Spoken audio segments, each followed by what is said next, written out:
Aleluya. ¿Quién es Dios como nuestro Dios? Magnífico en santidad, Dios eterno y todopoderoso. Le cantamos. Nadie como tú, nadie más llena mi ser como tú. Por la eternidad podría buscar, mas no hay nadie como tú. Nadie como tú. Nadie más llena mi ser como tú. Por la eternidad podría buscar, mas no hay nadie como tú.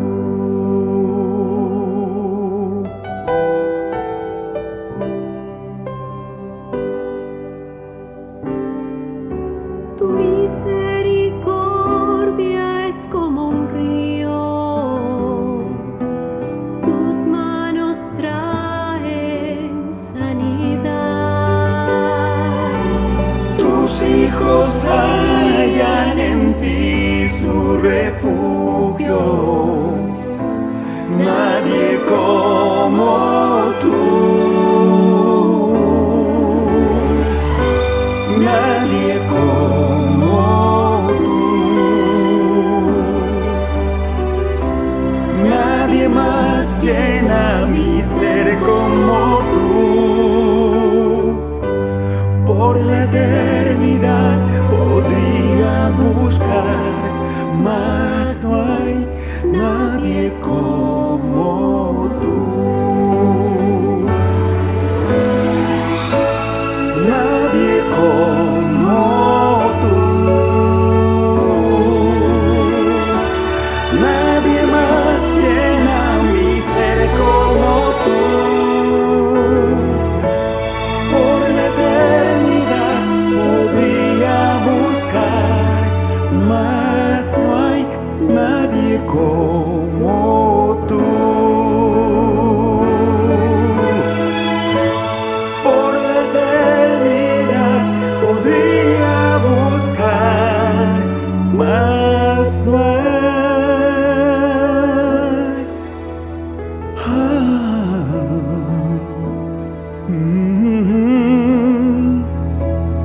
Nadie como tú.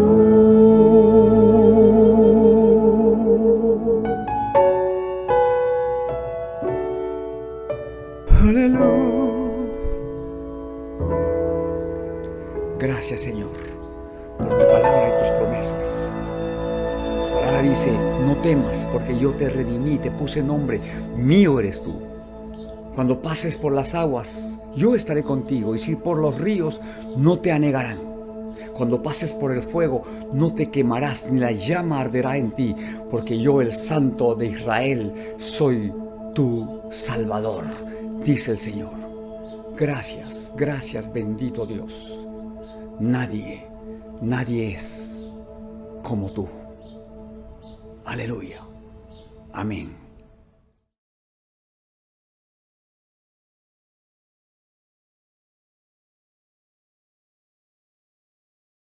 Bendito sea el Señor. Miren cuán bueno y cuán delicioso es habitar los hermanos juntos y en armonía, dice la palabra del Señor, porque allí envía Jehová, nuestro Dios, bendición y vida eterna. Después de haber encendido nuestro altar espiritual para ofrecerle a Dios las primicias de nuestras alabanzas y de nuestra adoración, para ofrecerle nuestro mejor tiempo, el de mayor calidad, consagrado, para rendirle este culto en honor a Él, vamos ahora a disponer nuestra mente y nuestro corazón para recibir el consejo de lo alto a través de la exposición de la preciosa y poderosa palabra del Señor. Y continuamos con nuestro estudio del Sermón de la Montaña, ¿ya?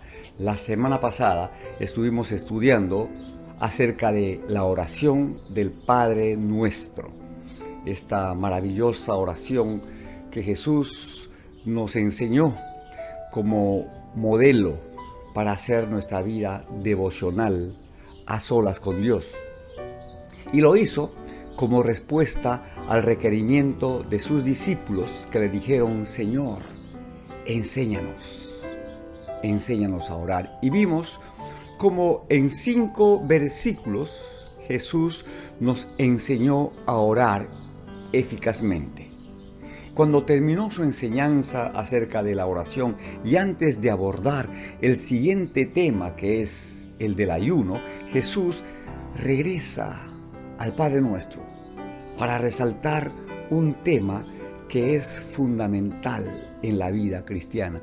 Un tema que cuando la mayoría de las personas recitan el Padre Nuestro, pasan por alto.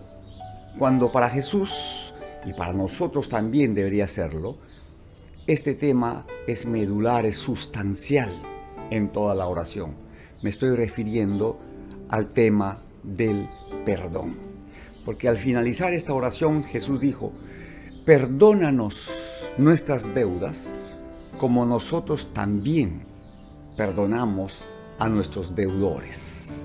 Y continúa diciendo: y no nos metas en tentación, mas líbranos del mal.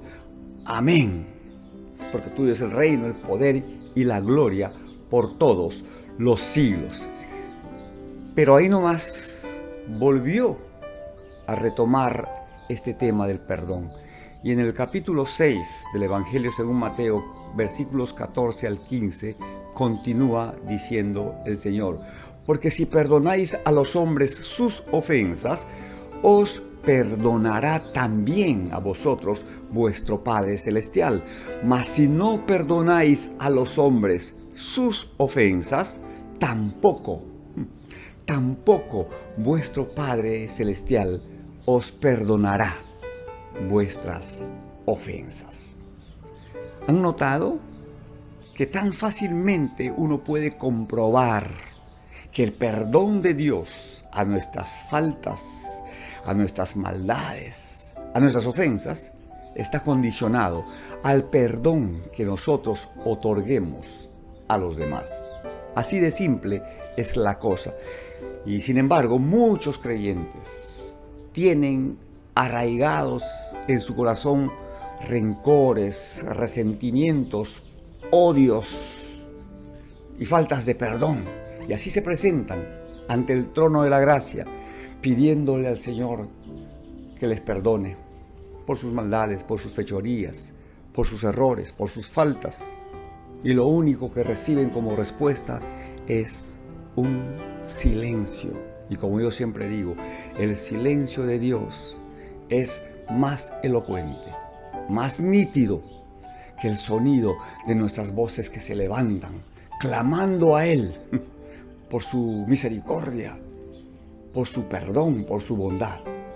Y se debe a que estamos rompiendo este principio del reino de los cielos. Estamos pasando por alto esta condición que pone el Padre de lo alto, el cual nos ha perdonado, nos perdona y nos seguirá perdonando nuestras maldades. Porque Él conoce nuestra condición, que somos apenas polvo, que separados de Él nada podemos hacer. Ahora, para que Jesús haya regresado nuevamente a este punto, al punto del perdón, significa que para Él el perdón precisamente es clave para el desarrollo saludable y fructífero de una vida de oración. Pero no solo es clave para la vida de oración, también es clave para la vida de fe, que es imprescindible para la vida cristiana, porque está escrito que sin fe es imposible agradar a Dios, porque es necesario, dice la Escritura, que el que se acerca a Dios crea que Dios es real, y no solo es real, sino que además es galardonador de los que le buscan y lo hacen con diligencia. Mis hermanos, es imposible experimentar la paz de Dios que sobrepasa todo entendimiento si llevamos sobre nuestros hombros mochilas pesadas de odios y rencores. Cuando Jesús enseñó sobre la fe, precisamente, Él empleó la misma fórmula.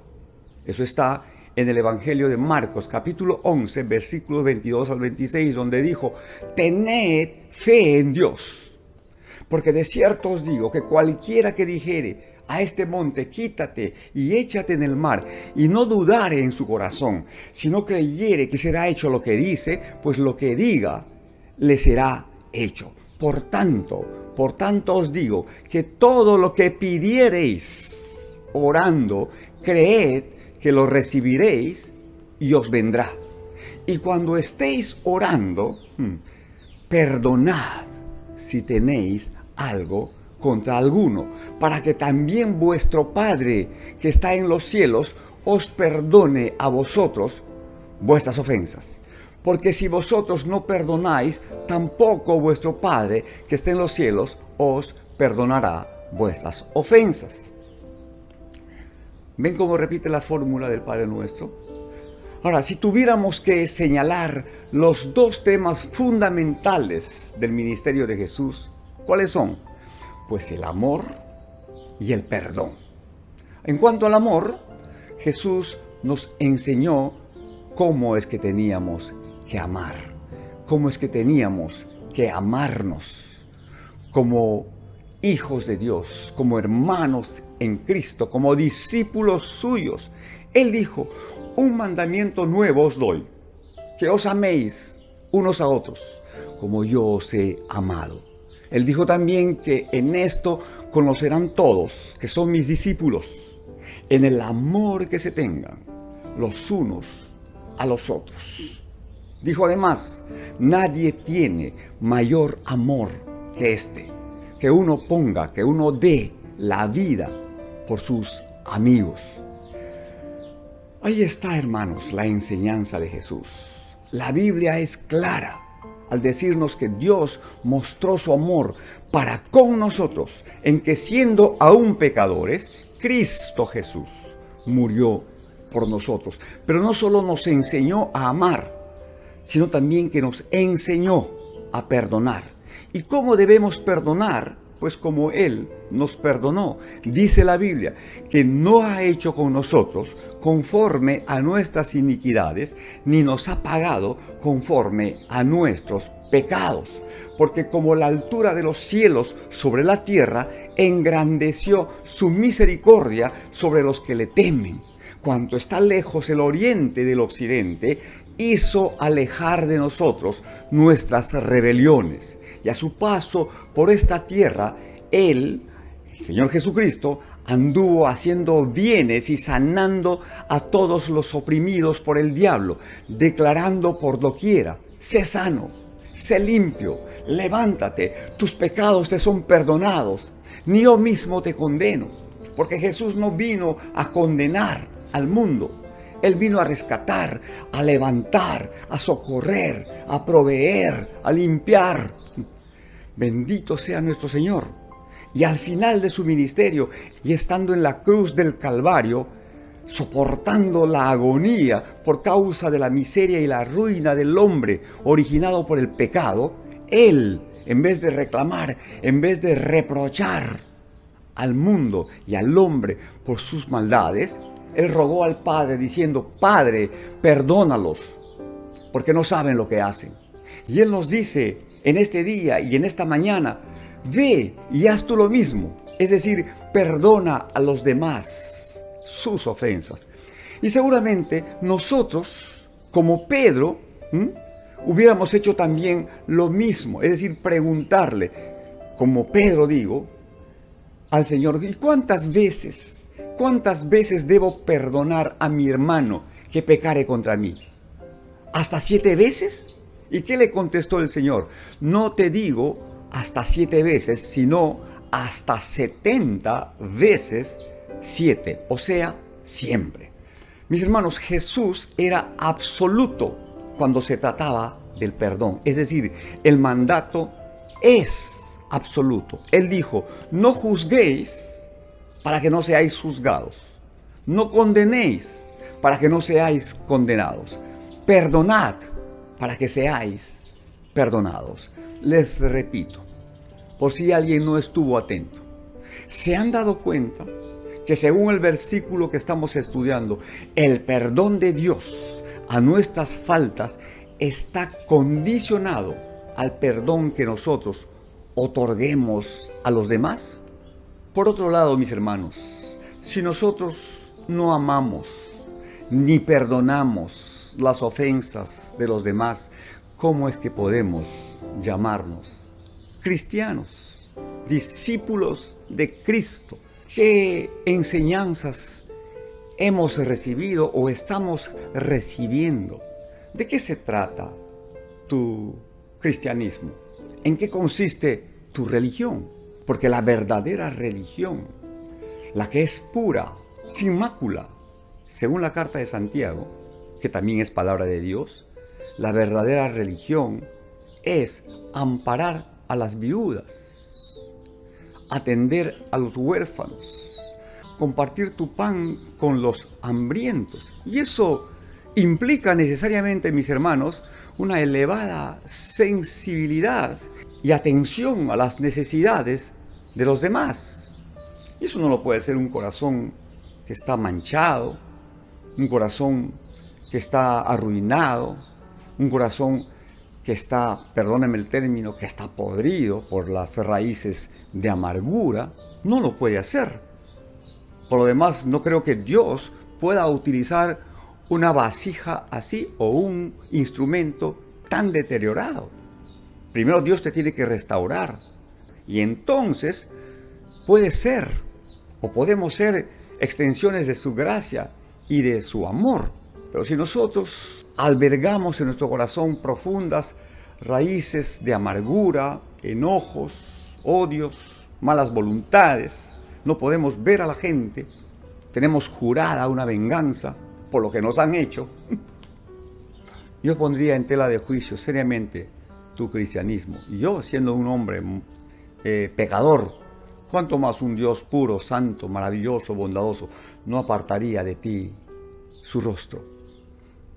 Hermanos, está claro que cuando no perdonamos a los demás sus ofensas, pues estamos resistiendo a la obra del Espíritu Santo. Estamos cerrando las puertas al obrar del Señor y estamos voluntariamente permaneciendo en la oscuridad. Y en relación a esto, mis hermanos, existen muchas enfermedades del cuerpo, del alma, que son producidas por la falta de perdón. Y las peores, las peores enfermedades, las peores dolencias son aquellas que afectan el alma. Porque si tenemos un dolor en el cuerpo, en cualquier parte de nuestro cuerpo, pues tomamos una pastilla, un calmante, un analgésico, un relajante, etc. Y mitigamos el dolor. Ya está. Pero si los dolores son del alma, ¿cómo las mitigamos? ¿Cómo calmamos la tristeza, el pesar, la pena, la frustración, la impotencia, la ansiedad, etcétera, que nos causa la falta de perdón? No hay remedio que tú puedas comprar en la farmacia para aliviar estos dolores. Hermanos, todas las personas necesitan amar, pero necesitan también ser amadas. No existe una sola persona en el mundo que pueda decir en honor a la verdad, no, yo no necesito que me amen, no tengo que amar a nadie. No, probablemente sea la persona que mayor necesidad, más necesidad tiene de ser amada y de volcarse en amor. Hermanos, necesitamos, todos, repito, necesitamos amar y ser amados. Cada uno de nosotros tenemos algo así como un radar, un radar empotrado, ¿ya? Y mandamos vibraciones que llegan a los demás y regresan a nosotros.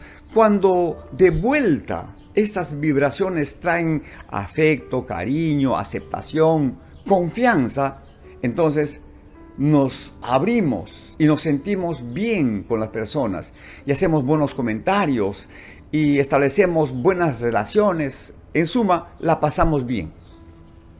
Pero ¿qué sucede cuando estas vibraciones regresan cargadas de rechazo, de maldad, de negativismo? ¿Qué sucede? Pues nos cerramos e inmediatamente levantamos alrededor nuestro murallas de protección. ¿Y qué hacemos? Pues nos aislamos, nos alejamos, nos volvemos indiferentes y endurecemos nuestro corazón con las personas. Y pues si lo hacemos de manera natural como un mecanismo de defensa, ¿no es verdad?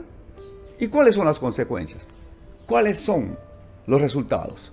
Pues nos sobreviene la amargura, el resentimiento y literalmente, mis hermanos, nos secamos. ¿Saben? Es imposible vivir con amarguras, resentimientos y faltas de perdón. No es posible, por más que tú digas lo contrario. Es que tu orgullo te marca la pauta y te resistes, ¿ya? Y todo lo que sale de ti es puras apariencias. Tu sonrisa, tus palabras, tus expresiones de afecto y aún tus abrazos demuestran que estás lleno de amarguras. Porque tu mirada, que es la expresión de lo que tienes aquí adentro, ¿sí?, pone en evidencia tu real estado y condición. Y lo que hace lamentable esto es que tú te dices, te llamas cristiano, cristiana. Entonces cuando tú compartes el evangelio, cuando tú hablas la palabra del Señor, no hay respuesta. La gente no atiende a tu mensaje porque hay un cortocircuito que produce un apagón, porque hay una incoherencia terrible entre lo que sale de tu boca, que puede ser la palabra del Señor, ¿sí?, que termina siendo letra muerta, porque no está avalado por Dios y por su Espíritu, que unge todo lo que tú eres y todo lo que tú haces, incluyendo el hablar. ¿Por qué? Porque lamentablemente, repito, como los religiosos del tiempo de Jesús, a quienes él fustigó duramente y les dijo lo que nos dice ahora: sepulcros blanqueados. Por fuera se ven bien, se ven limpios y se ven bonitos, pero por dentro están podridos. En fin, es dura esta palabra, hermanos. Tomemos conciencia de cuál es nuestra realidad a la luz de la verdad escritural y hagamos lo que tenemos que hacer. Acerquémonos pues confiadamente al trono de la gracia, dice la Escritura, para alcanzar la misericordia del Señor, su perdón, y para hallar gracia para el oportuno socorro. Porque si retenemos el perdón, significa o es lo mismo que estar en una prisión, y en una prisión estamos privados de nuestra libertad. Y muchas veces estamos atados a un cepo. No podemos ser lo que queremos ser y hacer lo que queremos hacer. Y lamentablemente también atamos a las personas con las que estamos peleadas. Y muchas veces esas personas están muy cerca de nosotros. Hermanos, la falta de perdón nos inutiliza, nos deprime, nos enferma y finalmente nos mata. Entonces, ¿qué debemos hacer? Hermanos, la fórmula es simple. Nosotros nos complicamos la vida. Tenemos que decidir. Ustedes siempre me han escuchado hablar de esto, de que la vida está hecha de decisiones, pequeñas y grandes, buenas y malas. Y la mejor decisión que podemos tomar, la más grande de todas, ahora es perdonar. ¿Sí? Perdonar o procurar ser perdonados. Porque como les dije la semana pasada, el perdón es de ida y de vuelta. O sea, otorgamos perdón, perdonamos las ofensas, las faltas, los olvidos, los desprecios, etc. Es decir, vaciamos nuestro corazón. Pero hay una raíz profunda todavía que nos puede atrapar y nos puede inutilizar. Tiene que ver con el pedir perdón. Como les dije la semana pasada, cuando pedimos perdón, le estamos dando un golpe certero y mortal a nuestro orgullo, a nuestra soberbia. Y eso hace que nos pongamos en el lugar que nos corresponde como hijos, como hijas de Dios. Aprendan de mí, dijo Jesús.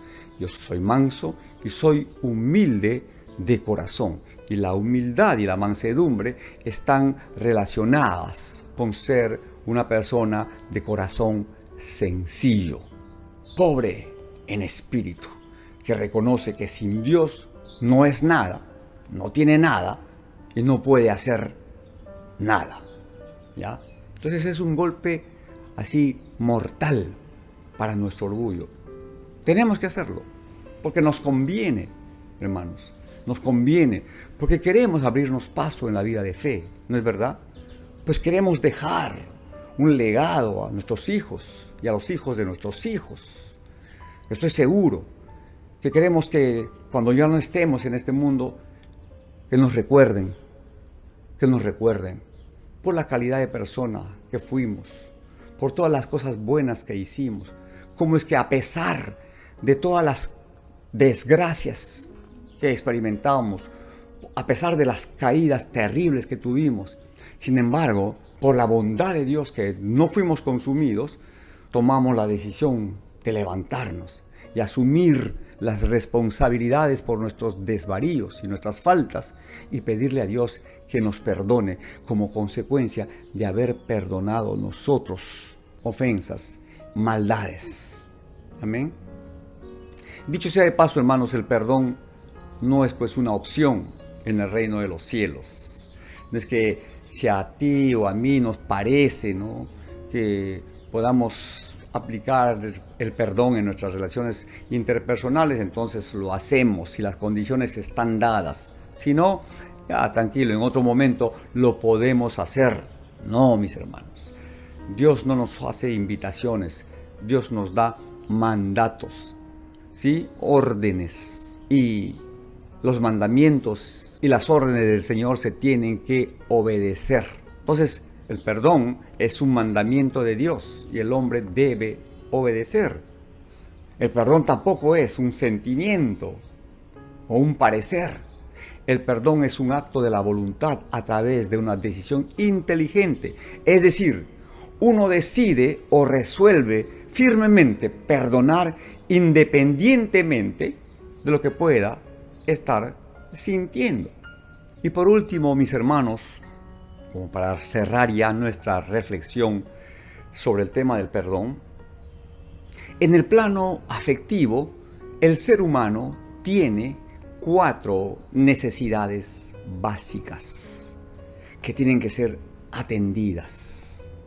La primera de ellas, el amor.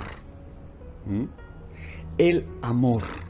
Todos necesitamos dar y recibir amor, pero debemos hacerlo incondicionalmente, generosamente, abundantemente, sacrificialmente, etc. Amor. En segundo lugar, todos necesitamos el perdón. Perdonar y ser perdonados. Porque todos de una manera u otra, en un momento u otro, todos nos equivocamos, cometemos errores. Que Dios nos ayude a no hacerlos o a no cometerlos voluntariamente, adrede. En cualquiera de los casos, el perdón siempre va a ser el antídoto, el remedio, ¿ya?, contra el veneno del odio, del rencor y el resentimiento. Lo cierto es que todos tenemos esta necesidad. La tercera necesidad es la de protección. Todos necesitamos un espacio vital en el que podamos sentirnos seguros. Necesitamos ser parte de una familia. Y la familia ha sido y debe seguir siendo la célula principal, medular de la sociedad. Definitivamente, parece que se ha desatendido esto, parece que se ha desestimado esto, a juzgar por cómo está la sociedad, ¿verdad? Entonces, lo que vemos en nuestro entorno social, definitivamente es la consecuencia de cómo están las familias ahora, desmembradas, fragmentadas, disociadas, enfrentadas, desordenadas. No hay un orden. Se ha perdido el valor de la autoridad, el respeto, la misericordia, la comprensión, la ternura, la tolerancia. Lamentablemente, por supuesto que no en todas las familias, ¿verdad? Estoy señalando algo que es evidente. De otra manera no se puede explicar el comportamiento y la conducta de la gente en la calle, en el colegio, en el instituto, en la universidad, en los centros de trabajo, en el barrio. Cuando en todos estos lugares y estos espacios, nosotros como creyentes, como miembros de la familia de Dios, debemos ejercer nuestra mayor y mejor influencia. Pero bueno, lo cierto es que todos necesitamos guarecernos, abrigarnos, protegernos, coberturarnos en el seno familiar. Tenemos que empezar a reestructurar, a restaurar la familia. Y aquí vuelvo nuevamente a un punto que para mí ya es recurrente, es decir, de ajustar las conexiones, de reacomodar nuestra escala de valores y nuestro cuadro de prioridades, que no debe cambiar bajo ninguna circunstancia. Dios es primero, la familia es segundo, el trabajo es tercero y en cuarto lugar está todo lo demás. Si mantenemos este orden, entonces la familia volverá a ser el lugar de reposo, de quietud, de restauración, el lugar de acopio para la provisión que viene de lo alto. En fin, en cuarto lugar, la cuarta necesidad es la necesidad del elogio. Todos necesitamos recibir y por supuesto dar también elogio. Es decir, reconocimiento, valoración. Y no solamente sentirlo, sino también decirlo, demostrarlo. Cuando decimos, me siento orgulloso de ti, hijo, hija, o esposo, o esposa, me siento orgulloso de ti. Que sea realmente una expresión de elogio real, de valoración real, que la persona sienta que es apreciada, valorada. Ahora, claro está, pues, ¿no?, que hay que tener balance y equilibrio y saber distinguir entre lo que es un elogio y lo que es una lisonja, una expresión real de aprecio, de valoración. Ahora, si tú eres mezquino, egoísta muchas veces y austero en la expresión de tus afectos, esa relación no es saludable. Porque la Escritura dice que mejor es reprensión manifiesta que amor oculto. Yo no debo dar por sentado que la persona a quien amo y estimo sabe que la amo y la estimo. Pues le tengo que demostrar de alguna manera, con palabras, con gestos, con acciones, con reacciones, etc. En fin, mis hermanos, ahí están las 4 necesidades fundamentales que el ser humano tiene. Repito, amor, perdón, protección y valoración en términos de elogio. Tarea para la casa. Que en esta semana podamos prodigar a los demás de todo lo que podemos y tenemos con el propósito de cubrir y de suplir estas necesidades básicas.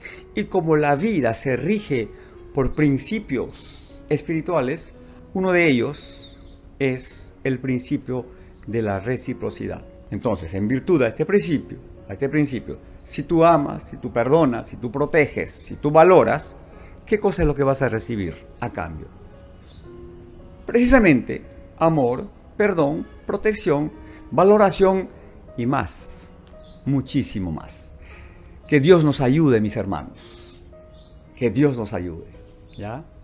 Que Dios, en su perfecta voluntad, nos guíe a través de su palabra y con su Espíritu Santo a la práctica de esta enseñanza. Que el amor y el perdón estén presentes en todos los actos de nuestra vida, todos los actos cotidianos de nuestra vida y en todas nuestras relaciones interpersonales. Listo mis hermanos, hasta aquí llegamos, ¿ya? La próxima semana, Dios mediante, vamos a continuar con nuestro estudio del Sermón de la Montaña. Les mando un abrazo fraterno, solidario, cálido, sentido, de corazón a corazón, con mis mejores deseos y parabienes para ustedes y los suyos. Que así sea. Que estén bien. Adiós.